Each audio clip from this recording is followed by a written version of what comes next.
El 2025 estuvo marcado por un remesón comercial que redefinió las reglas del juego con la principal economía del mundo, Estados Unidos. Bienvenidos a este programa de economía de fin de año. Soy Juan Pablo Lucumí. Los aranceles mal llamados recíprocos, decenas de nuevos acuerdos comerciales, tarifas aduaneras hasta para los pingüinos de las islas Herald y McDonald y ofensivas económicas frente a casi cualquier país que sostenga alguna relación comercial con Washington.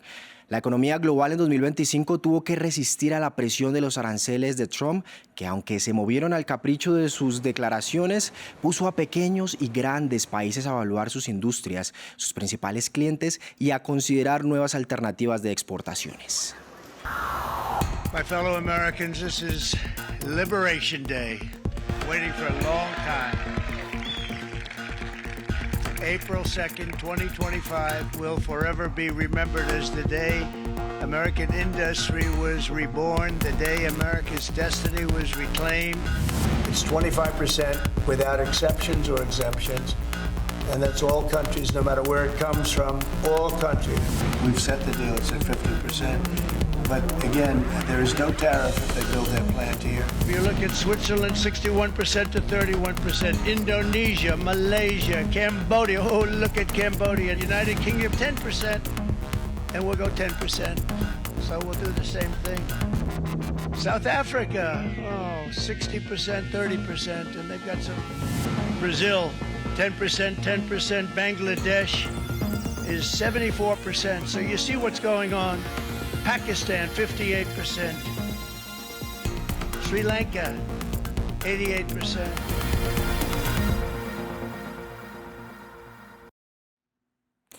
Aquel 2 de abril de 2025, en el que Trump denominó como el Día de la Liberación para Estados Unidos, Washington desplegó inicialmente una batería de aranceles sobre casi 185 países, con una medida base del 10% que después se extendió a impuestos aduaneros que también recayeron sobre el acero, el aluminio, los fármacos y otros sectores específicos. Para Trump era indispensable equilibrar una balanza comercial que daba saldo negativo para Estados Unidos y así empezó a reorganizar a su antojo los tratados comerciales con sus socios. Una vez lanzada la amenaza sobre el centenar de países, Trump dejó una especie de salida que sus socios podrían tomar para poder evitar los aranceles. Sin embargo, esta opción se salía del plano de la negociación comercial y podía tratarse de cualquier exigencia que se le ocurriera al mandatario. Washington amenazó con aranceles a México y Canadá como represalia a su poco accionar en la lucha contra la ruta del fentanilo que sale desde sus territorios. Arremetió contra Brasil por el juicio contra el expresidente derechista Jair Bolsonaro. Cercano, hay que decirlo, ideológicamente a él. Le pidió a España que elevara su gasto en defensa como proporción del PIB o de lo contrario enfrentaría aranceles, una amenaza que pronto se desestimó porque la negociación se hizo con todo el bloque europeo y no con cada uno. A India le pidió que no comprara más petróleo a Rusia. A la Unión Europea que no multara a las empresas tecnológicas estadounidenses que incumplen las normas digitales de Bruselas y a Colombia que redoblara sus esfuerzos para mitigar el narcotráfico. Hay que decir que luego de todas estas amenazas, pues muchas no se cumplieron y otras que ya habían entrado en vigor fueron retiradas por el mismo Trump. Sus vecinos México y Canadá no se salvaron de las tarifas. La Unión Europea también tuvo que negociar. Los latinoamericanos buscaron acuerdos de forma desarticulada, al igual que los países africanos y los asiáticos. China, de forma independiente, resistió hasta donde más pudo unos aranceles que limitaban el ingreso de sus productos a territorio estadounidense y desplegó una contraofensiva que ha terminado con una rebaja mutua de aranceles tras negociaciones en Ginebra, Londres, Estocolmo, Madrid y Kuala Lumpur. Bien, al margen de estas negociaciones hay sectores específicos sobre los que Trump puso el ojo. Uno de esos fue el acero, sobre el que incluso llegaron amenazas de hasta el 50% de aranceles. Y hay que decir que en la ciudad canadiense de Hamilton, en donde gran parte vive de la producción de este metal, buscan la forma de ajustarse a los constantes cambios y ofensivas comerciales. Veamos este informe que preparamos para ustedes. La industria siderúrgica ha vivido muchas crisis, pero esta vez tienen nombre y apellido. Donald Trump arremetió con aranceles específicos al acero y al aluminio. Y aquí en la ciudad canadiense de Hamilton ven la ofensiva comercial como otro desafío más que este sector industrial debe superar. El acero era como una montaña rusa, con altibajos. Tuvimos momentos difíciles en los 80 y los 90. Tuvimos muchos despidos en aquel entonces. Fue bastante aterrador. No soy partidario de Trump, pero me gusta lo que dijo. Quiere hacer las cosas internamente. Y no creo que haya nada malo en eso. Deberíamos haber estado haciendo esto hace mucho tiempo. Creo que con todos los aranceles intermitentes y los aumentos, ahora hay frustración. La gente está simplemente enojada porque Donald Trump cambia de opinión constantemente y está jugando con la economía.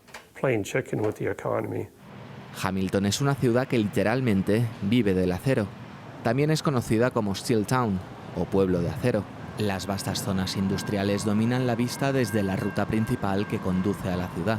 La industria nació a principios del siglo pasado, alcanzando su apogeo en las décadas de la posguerra, cuando el sindicato local principal contaba con más de 12.000 miembros. Desde entonces esa cifra ha caído a unos 650, un número que da cuenta de la reducción del comercio fronterizo y de las dificultades de crear un entorno que garantice buenos rendimientos para los fabricantes de acero canadienses. Entre tanto, los precios de sus insumos y los clientes que les compran fluctúan tan rápido como las ideas de Trump. No se sabe qué hará ahora Trump, ¿verdad? Pero los aranceles creo que perjudican a ambas partes. Lo dijimos desde el primer día. No solo nos perjudicarían a nosotros, sino a todos. Así que siempre pensamos que estaríamos exentos, como en el caso de México. ¿Está intentando conseguir un nuevo acuerdo comercial? Quizás ese sea el gran plan. Para muchos, el hecho de que el acero tenga un impuesto para entrar a Estados Unidos es equivalente a un mercado completamente cerrado y, por ende, miles de millones de dólares en acero canadiense, desperdiciados o sin salida. Ahora, con todo este panorama de la guerra comercial de Trump, queremos dar lugar al análisis. Y para ello conectamos a esta hora con Jorge Romero Haibech, quien es economista y profesor en Western New Mexico University, quien se conecta desde Idaho, Estados Unidos. Bienvenido a este programa especial. Buenas, ¿cómo estás?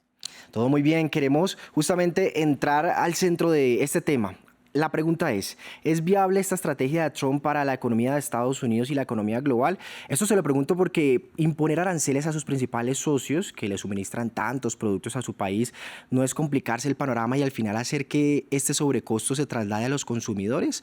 Aunque hay que decir que se han visto casos en los que las empresas absorben esos aranceles para no afectar las ventas. En concreto, ¿qué tan viable es? Bueno, en mi opinión, no es muy viable en lo largo. Y como ustedes acaban de mencionar, la mayoría de estas amenazas o aranceles, tariffs que se anunciaron este año, la mayoría se han quitado o ha retrocedido, ¿no? Porque casi inmediatamente se ha sentido el dolor de esas tarifas en la vida normal de todas las personas aquí. Por ejemplo, yo creo que el tema probablemente más importante ahora, afuera de la política de militar, de guerra, afuera de los Estados Unidos, es el problema del costo de vida. Y eso es una crisis que aquí se dice el affordability crisis, y eso tiene mucho que ver con las tarifas que se han puesto o con el caos que se ha creado, porque al final del día, de un punto económico, todo economista te va a decir que como política la tarifa no es buena, porque últimamente el que paga por una tarifa es el consumidor, tú y yo, el ciudadano. Así que usualmente una tarifa se pone en lugar es para proteger industrias domésticas o industrias que tienen conexiones con los políticos o con el gobierno. Y eso es más o menos lo que estamos viendo, porque inicialmente, como mostraste a Trump en febrero, él lo que estaba diciendo es que iba a ser un sistema de tarifas recíprocos, ¿no? Que si, por ejemplo, Canadá cobra 10%, entonces los Estados Unidos va a cobrar 10%. Si Canadá quita todas las tarifas, entonces los Estados Unidos quita todas las tarifas.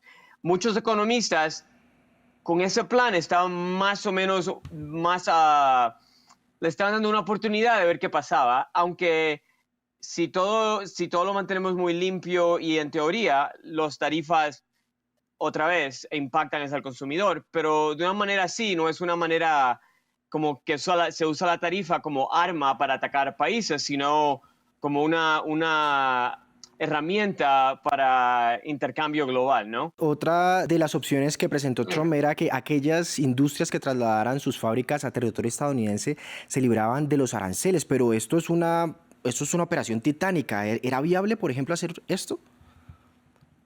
Bueno, tú lo dices y creo que una persona que pueda darle un poquito más de pensamiento entiende que, por ejemplo, el cambio de industria de los Estados Unidos afuera de los Estados Unidos no sucedió en 1 año, 2 años, 3 años, o sucedió en décadas y tuvo mucho que ver con la política que sucedió bajo de Nixon y, por ejemplo, Nixon abrió el mercado con China y eso tuvo mucho que ver en lo que estamos viendo ahora, ¿no?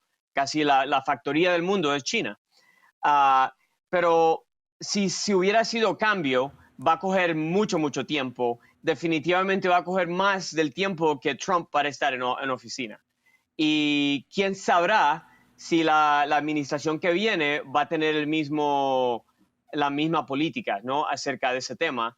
Y otra vez, si tú manejas una compañía, vamos a ir a Apple, y si tú manejas a Apple, ¿cómo vas a invertir en una factoría que cuesta billones y billones a cambiarla de un lugar al otro si no sabes si en 3 años la política va a cambiar o no va a cambiar? Así que, aunque hablan mucho y hasta las compañías están hablando un poco y poniéndose en posición para estar en un buen lado de la administración, yo creo que lo que estamos viendo es que no se hace mucho porque no tiene ningún sentido hacerlo. En mi opinión, la razón por qué no hay fábricas y la industria no está aquí tiene mucho más que ver que con un solo ángulo, ¿no? Tiene muchas dimensiones. Por ejemplo, aquí hay muchas regulaciones y relativamente afuera del país hay menos regulaciones. Así que eso tiene mucho sentido, que si yo tengo una fábrica o un negocio, que yo abra esa fábrica o negocio afuera del país. Aquí en este país, por ejemplo, no estoy dando algo sólido, pero un ejemplo, puedes demandar, una compañía se le demanda que den un mes de que un empleado se puede ir a la casa por maternidad, ¿no? Porque tuvieron un niño. Ahora, eso no puede necesariamente, debe ser una regulación en otro país. Un mes pagándole a un empleado que no esté produciendo, trabajando, es costoso. Y eso es solo uno de los beneficios. Eso no existe en otras partes del mundo. Así que, no estamos hablando de que sea bueno o malo, estamos diciendo que realísticamente es costoso hacer negocio en los Estados Unidos, es menos costoso haciéndolo en México, ¿no? Señor Habeck, muchas gracias por su tiempo y por acompañarnos aquí en France 24. Gracias a ti. Bien, a ustedes pueden continuar con los contenidos aquí en France 24. Muchas gracias por acompañarnos en este especial monotemático. Hasta una próxima.